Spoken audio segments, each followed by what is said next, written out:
देखो भाई लोगों, आज मैं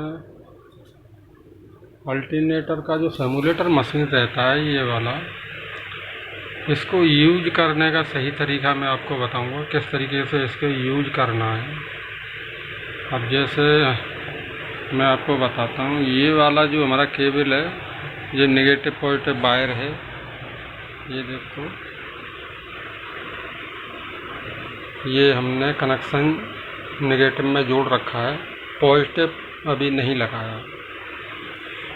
तो कृपया करके ध्यान देने वाली बात ये है, सबसे बड़ी बात, सिमुलेटर को नेगेटिव पॉजिटिव सप्लाई देने से पहले ये कनेक्टर लगाएं।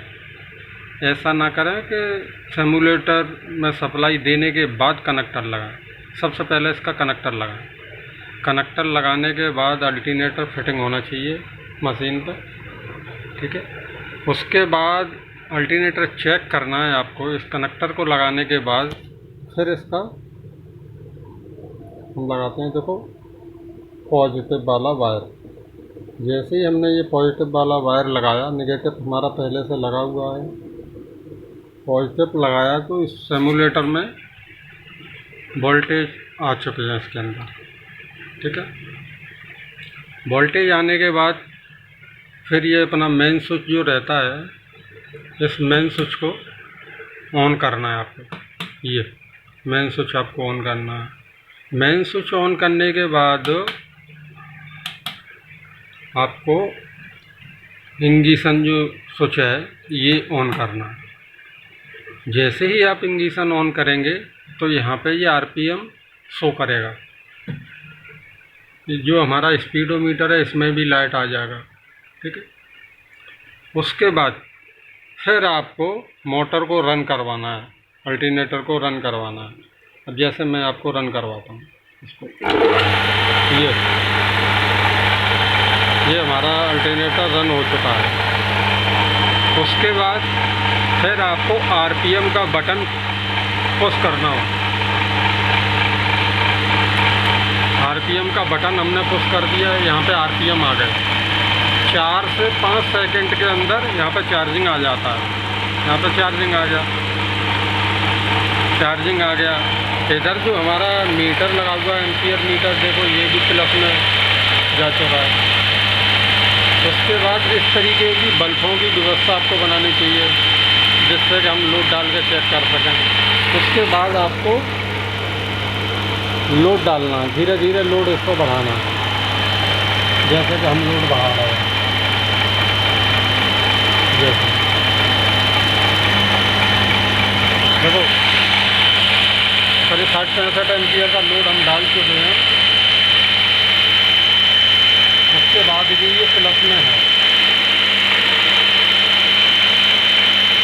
ये प्लस में है।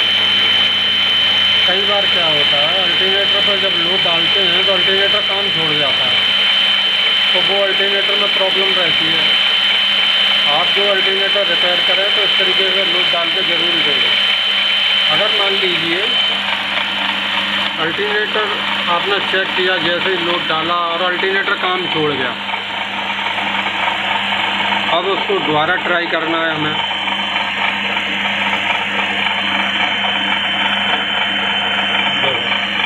वोल्टेज भी आ रहे हैं, इधर जो पूरा लोड डाला हुआ है।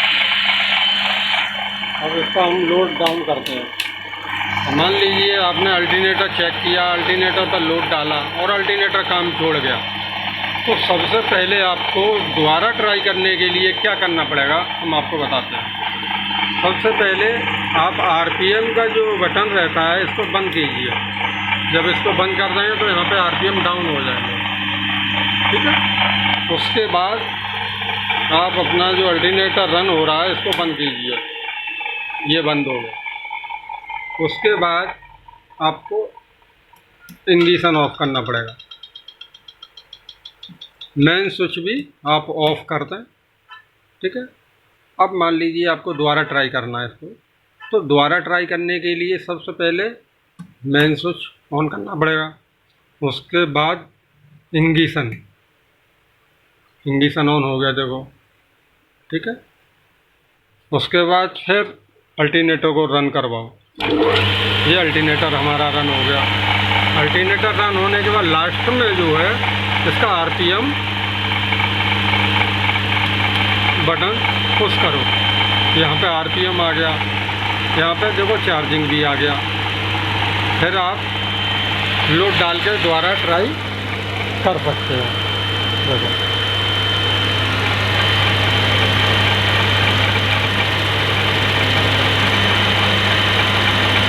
ठीक है, इस तरीके से आपको अल्टरनेटर चेक करना है। देखो अब हमें अल्टरनेटर स्टॉप करना है, बंद करना है, तो सबसे पहले आपको आरपीएम बंद करना पड़ेगा। आरपीएम के बाद आपको इग्निशन बंद करना पड़ेगा। इग्निशन के बाद आपको मेन स्विच बंद करना पड़ेगा।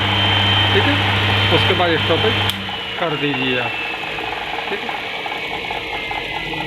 तो हमारा कहने का उद्देश्य यही है। कई लोगों से गलतियां हो जाती हैं, जैसे मान लीजिए हमारा ये नेगेटिव पॉजिटिव लगा हुआ है, उसके बाद कनेक्टर लगाते हैं। ऐसा नहीं करना चाहिए। कई बार कनेक्टर लगाने में शॉर्ट सर्किट हो सकता है। और जब भी अल्टरनेटर चेक करें 65 से 70 एम्पियर लोड डाल के पूरी तसल्ली करने के बाद ही गाड़ी में लगाएं, जो कि अल्टरनेटर कभी फेल नहीं होगा। कई बार हल्का फुल्का लोड डाल के चेक कर लिया, गाड़ी में लगा दिया, वो पता लगा गाड़ी में अल्टरनेटर काम ही नहीं कर रहा। विशेष करके इन चीज़ों का ध्यान रखें। और जब भी अल्टरनेटर का काम ख़त्म होता है, आपका कोई टेस्टिंग नहीं करना है आपको, तो ये जो सिमुलेटर मशीन के जो नेगेटिव वायर पॉजिटिव वायर जो हैं, इनको हटा दो। इसको पूरी तरीके से इसको ऑफ़ कर दो। जैसे कि मैंने ये वायर हटा दिया, इसको ऑफ़ कर दें। जब हमें इस्तेमाल करना है सिमुलेटर मशीन, जब ही इसके वायर जोड़ें, अन्यथा डिस्कनेक्ट कर दें। ठीक है, सब धन्यवाद। यही मैं जानकारी देना चाहता हूँ आप लोगों को, जिससे कि आने वाले समय में आपकी सिमुलेटर मशीन में कोई प्रॉब्लम ना हो। ओके, धन्यवाद।